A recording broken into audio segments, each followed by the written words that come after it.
To day 6 of the 21-day reset. As always, well done for showing up today. Thank yourself because we have been making some real actionable changes this week that have been allowing you to step into your true, most authentic, most aligned self. And that is huge. Today, we're slowing down and going deep into meditation. We know the importance of it and how good it really is for us, but let's talk about what goes on in them moments of stillness and what really takes place in our brains. There is so much stigma around meditation, and honestly, not that long ago, I thought it all myself, that it was just woo woo and hippie-ish, and that I personally never had the patience for it because it just seemed so crazy to be able to quiet my mind and not think about things, that it just seems near impossible for me. But really, that's when I needed it the most. It's so important to remember that when you're meditating, you are never, ever, ever wasting your time. You're reclaiming it.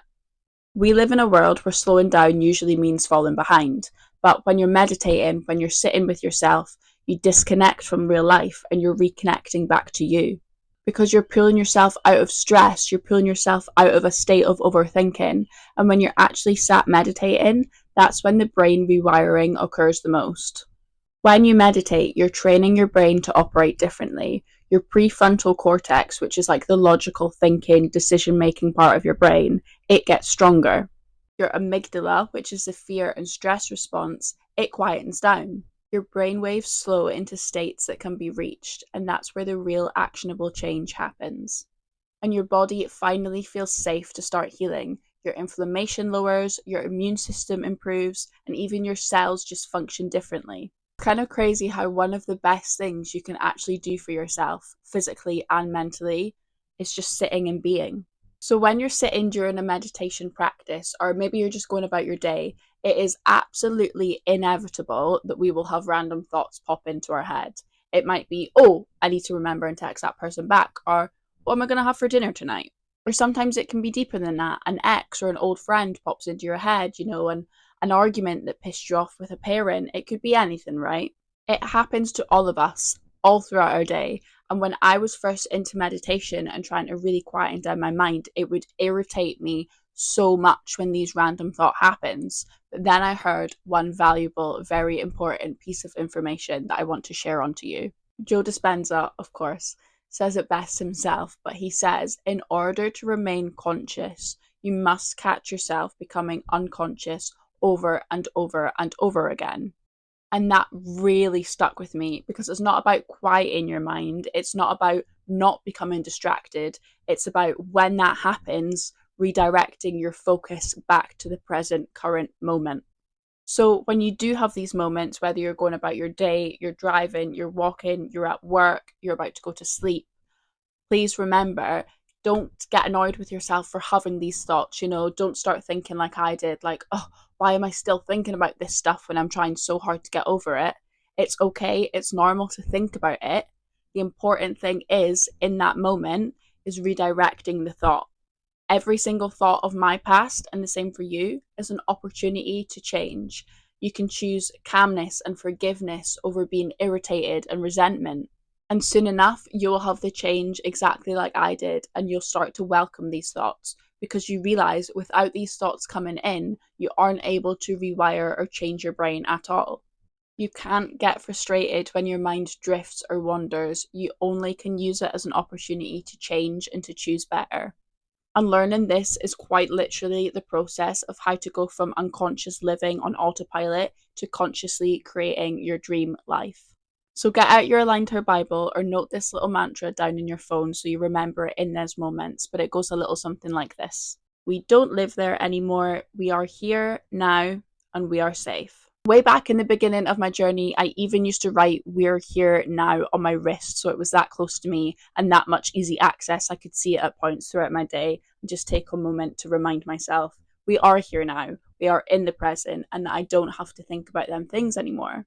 But that conscious redirection, whether it happens once or 30 times a day, during a meditation or just during your normal everyday life, that conscious redirection is the part that strengthens you, that is one day going to allow you to be fully calm, fully present, and fully aware here and now in the moment. And that moment of awareness where you notice your unwanted thought and redirect it into something else, that is how you build a brain that works for you, not against you. So keep choosing presence, keep focusing on awareness, and that's how you learn to release it. There's another Joe Dispenza quote that I wanted to add in here. He says, you should meditate for 20 minutes a day. Unless you're busy, then you should meditate for an hour. And that is simply because the busier your life, the busier your mind, the more stress you end up carrying. And that's when your body needs the time to regulate.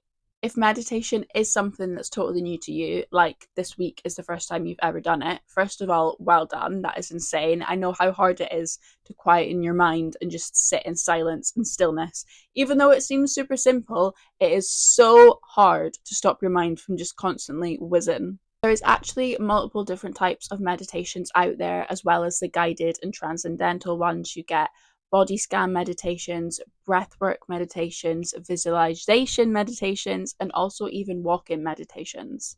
It's not just a one size fits all. There's some that you might love and you might truly feel peace in, and there's some that you just don't resonate with at all. This is all about finding a meditation that works perfect for you and that you can get the most value out of. Now, let's get into today's case study where meditation changed this woman's life. Her name is Vidyamalia Birch. Vidyamalia, at just 16, had seriously injured her spine and by 20 was living in extreme chronic pain every single day. The most simple things like walking or sitting were just exhausting, and despite having multiple surgeries and being on painkillers daily, nothing truly brought her any relief. Vidyamalia had heard of meditation and thought it was just a case of sitting and hated the idea of it because her thoughts and her pain were just too loud. But one day, as she lay in a hospital bed, she had a moment of clarity. She considered, maybe I can't stop the pain, but I can choose how I respond to it. And with that, she gave meditation a go. Nothing huge, just a few minutes a day to begin with, but she continued to show up every single day. She learned to breathe slowly, stay present, and just stop fighting with her pain. And soon enough, something incredible happened. She regained functional independence, she began to walk again, and she began to able to manage her pain, not through resistance, but with compassion. Through meditation, she was able to calm her nervous system, and with that, her body began to heal. Vidyamalia then went on to create a life where the worst thing that ever happened to her turned out to be one of the best things that ever happened to her. In 2001, she founded Breathworks, which is a worldwide program teaching the combination of mindfulness and self-compassion to those who are suffering from pain and trauma. By learning from her own pain and not letting it defeat her, she found her calling. And now she inspires others who feel as stuck and hopeless as she once did, and she helps them change their life, their mindset, and their reality.